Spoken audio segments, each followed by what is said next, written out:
Today I'll talk about a surah.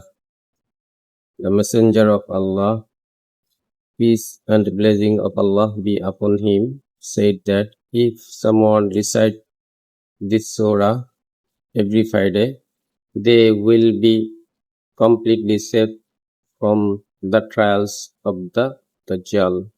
Rasul sallallahu alaihi wasallam, he also said, they will be saved from all kind of trials of Dajjal, and they will be enlightened from Friday to the next.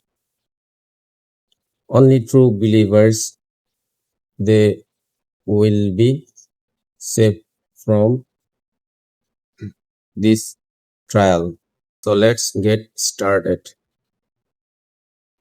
Bismillahirrahmanirrahim.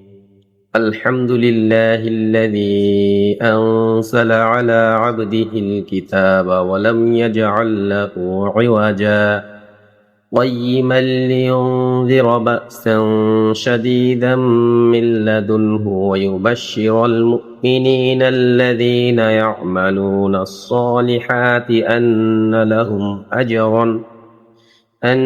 لهم أجرا حسنا ماكثين فيه أبدا